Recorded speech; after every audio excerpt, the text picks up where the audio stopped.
বাম জমানায় একা কুম্ভ ছিলেন প্রাক্তন মুখ্যমন্ত্রী মানিক সরকার। বিধানসভা বা লোকসভা তিনিই ছিলেন দলের মুখ।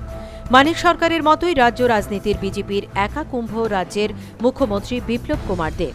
তবে পেছনের অবশ্যই রয়েছেন প্রধানমন্ত্রী নরেন্দ্র মোদী। মঙ্গলবার বিজেপির পশ্চিম আসনের প্রার্থী প্রতিমা ভৌমিকের সমর্থনে নির্বাচনী প্রচারে রোড শো করেন মুখ্যমন্ত্রী বিপ্লব কুমার দেব।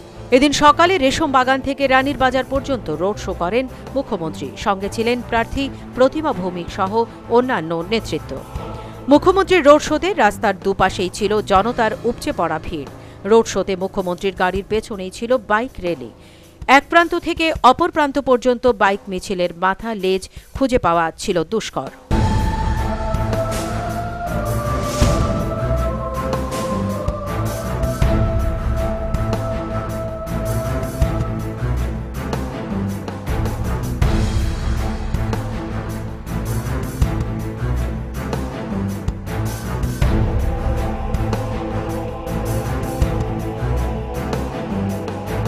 মুখ্যমন্ত্রীর এদিনের রোড শোতে আধিক্য ছিল যুবাদের।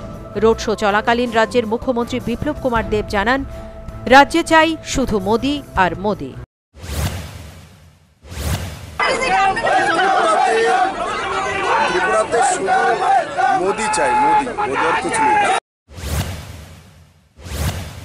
মুখ্যমন্ত্রী বিপ্লব কুমার দেব রাজ্যের 2 আসনের প্রার্থীদের জন্যই সর্বক্ষণ প্রচারে ব্যস্ত থাকছেন। রাজ্যের এ প্রান্ত থেকে ও প্রান্তে চষে বেড়াচ্ছেন তিনি। পাশাপাশি ভিন রাজ্যেও প্রচার করছেন তিনি। এদিনের প্রচার সেরে মুখ্যমন্ত্রী ছুটে যান কলকাতার বিরাটিতে। সেখানে দলীয় প্রার্থীর হয়ে প্রচার করেন বিপ্লব কুমার দেব। সন্ধ্যায় ফিরে আসেন আগরতলা এবং অংশ নেন জনসভায়।